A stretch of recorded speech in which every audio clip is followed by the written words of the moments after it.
ভাইরা বন্ধুরা, সকাল 7:30 বলছে আজকে আমরা এখানে উপস্থিত হয়েছি।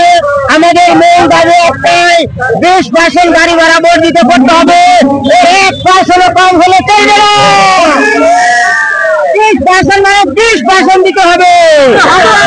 আমাদের গাড়ি ঘরে পানি পড়ে, আমরা যে জায়গায় থাকি 1000 টাকায় কোনো বাড়ি ভাড়া কেউ দেয় না, মুরগির কোনো ভাড়া দেয় না। আজকে আমরা শিক্ষক রাজপথে কেন?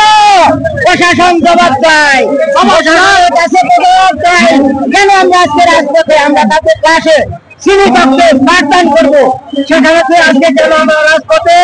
আমি প্রশাসনের কাছে জবাব পাই, কোনো তাল বাহানা হাঙ্কি পাঙ্কি বাদ দিয়ে আমাদের 20% অতি তাড়াতাড়ি দিয়ে দেখ, আমরা বাড়ি ফিরে যাব, আমরা ক্লাসে যাব, শ্রেণীকক্ষে ক্লাস নিব, ছাত্র ছাত্রীদের মন দিয়ে লেখাপড়া করাবো।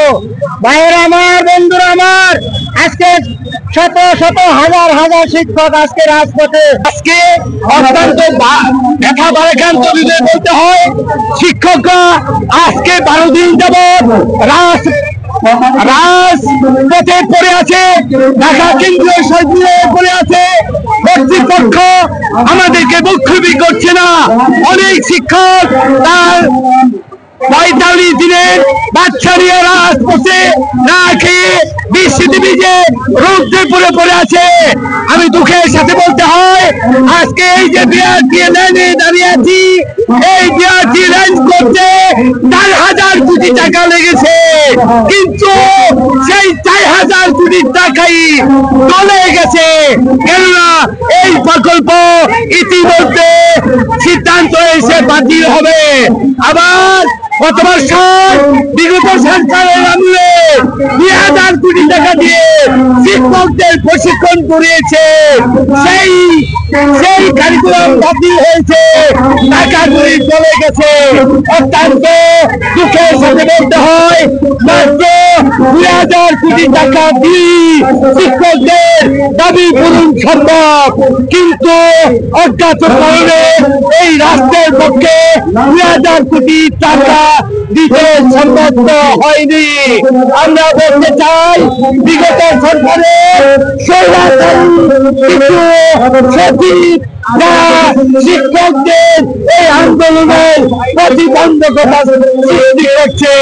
আমরা আবার সরকারকে বলতে চাই, অতি শীঘ্র, দেরি না করে অতি শীঘ্র শিক্ষকদের দাবি মেনে নেন। আমাদের পেটে যদি ভাত না থাকে, আমরা তাহলে কিভাবে শিক্ষা ব্যবস্থায় মনোনিবেশ করব, শিক্ষায় সময় দিব, ছেলে মেয়েদেরকে আমরা সুশিক্ষিত করব?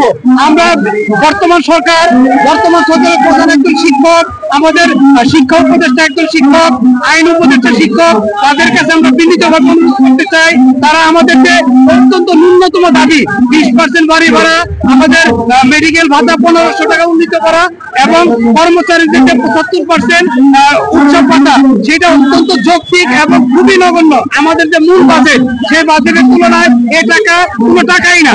আমরা অনুরোধ করবো, আমাদের শিক্ষক সমাজের দিকে চিন্তা করে, শিক্ষকরা রাজপথে আছে, তারা কষ্ট করতেছে, তাদের কষ্টের দিকে তাকায় আমরা যেন সরকারের পক্ষ থেকে অনতিবিলম্বে 20% বাড়ি ভাড়া প্রজ্ঞাপন পাই। প্রজ্ঞাপন পাওয়ার সাথে সাথে আমরা ক্লাসরুম ফিরে যাব। আজকে রাজপথে আসার উদ্দেশ্য হলো, সরকার আমাদের বিভিন্নভাবে দাবি দেওয়ার প্রতিশ্রুতি দিয়েও আমাদের সেই প্রতিশ্রুতি ঘুরাক্ষরেও বাস্তবায়ন করতেছে না। আমরা কেন আজকে এই রাজপথে আসছি? আমাদের সামনে ছাত্রছাত্রীদের টেস্ট পরীক্ষা, বার্ষিক পরীক্ষা সবকিছু রেখে আমরা কেন আজকে আমাদের পরিবারের ভরণ পোষণ করতে পারতেছে না? 1,000 টাকা বাড়ি ভাড়া সহ আমরা কেন আজকে এই রাজপথে এসে দাঁড়াইছি? সরকার আমাদের বিভিন্নভাবে প্রতিশ্রুতি দেয়, সেই প্রতিশ্রুতিগুলি কখনো আমল করে না। সেই জন্য আজকে রাস্তায় এসেছি এবং সরকারকে জানিয়ে দিতে চাই, এই শিক্ষক সারা বাংলার শিক্ষক এক। সরকারকে বলতে চাই, আপনি গড়িমসি করবেন না, তাড়াতাড়ি করে শিক্ষকদের এই দাবি দেওয়া শুধু একটা আমার শিক্ষক না তো নাই। আসসালামু আলাইকুম। অনেক ভালোবেসে এই পেশাটাকে বেছে নিয়েছিলাম। এই পেশার যে আমাদের প্রতি পদে পদে বঞ্চনা, আমাদের প্রতি বিভিন্ন ধরনের অনিয়ম করা হচ্ছে, এটা আসলেই মেনে নেওয়া যায় না। আমার চাকরির বয়স 27 বছর।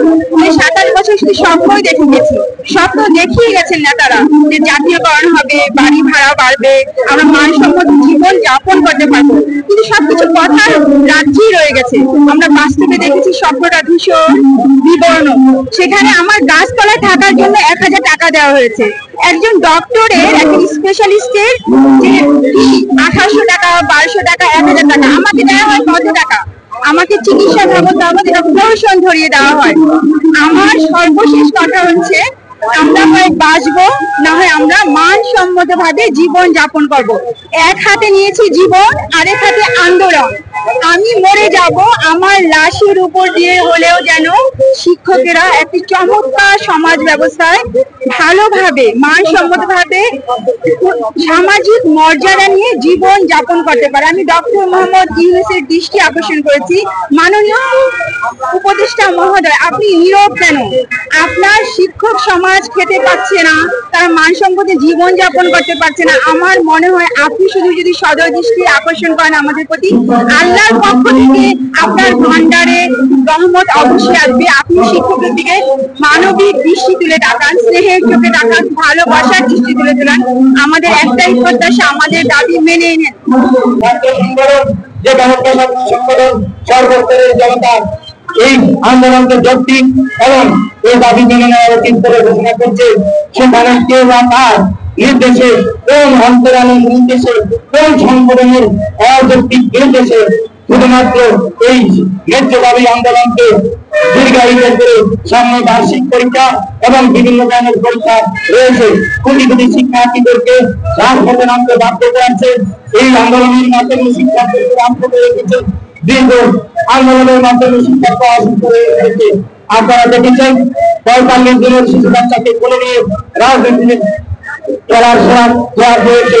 আমার সেই মাকে, আমার সেই বোনকে চলে জানায় আজকের এই আন্দোলনের মাধ্যমে 45 দিনের শিশু বাচ্চাকে কোলে নিয়ে যখন ন্যায্য দাবি আদায়ের সংগ্রামে লিপ্ত হয়েছে, তখন রাষ্ট্রের পক্ষ থেকে সংগঠনকে বিকৃত করা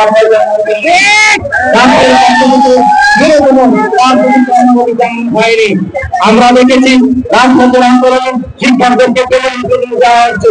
আমরা তাদের কাছে পর্যন্ত চাই যে শিক্ষকদের ভোটে দিয়ে, যে শিক্ষকদের যাত্রাঘাটের আঘাত সহ্য করে এই আজকে শান্তিপূর্ণ প্রতিপক্ষ হয়েছে, তারা কি ভুলে গিয়েছে যে আমরা একজন ছাত্র ছিলাম, আমরা এরকম কোন শিক্ষকের ছাত্র হয়ে পড়াশোনা করে আজকে রাষ্ট্রের যারা দায়িত্ব পালন করছে, আমরা শুধু তাদেরকে মনে করিয়ে দিতে চাই, এই শিক্ষক সমাজকে রাজপথ থেকে দ্রুত ছেড়ে করতে না পাঠালে কোটি কোটি শিক্ষার্থীর জীবন ব্যবস্থা থেকে যাওয়ার জন্য দায়ভার এই রাষ্ট্রকে বহন করতে হবে। যেখানে সকলে বলে এই আন্দোলন যৌক্তিক, আপনি বলবেন অযৌক্তিক, তাহলে কি আমরা ধরে নেব এই দেশটা আপনার ব্যাপার? তাহলে কি আমরা ধরে নেব এই দেশে আব্দুল কাদের তাই হবে? তাহলে কি আমরা ধরে নেব আব্দুল কাদের?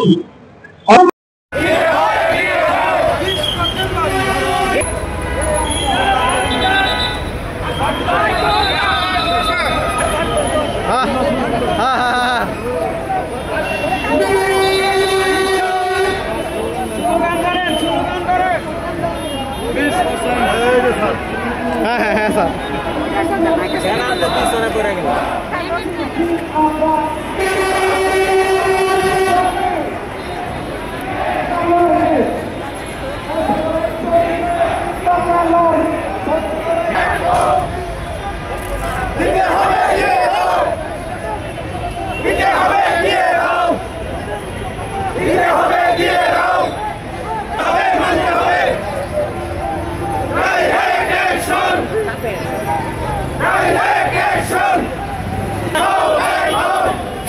আপনি ঘুরেন না, সামনে দেখুন।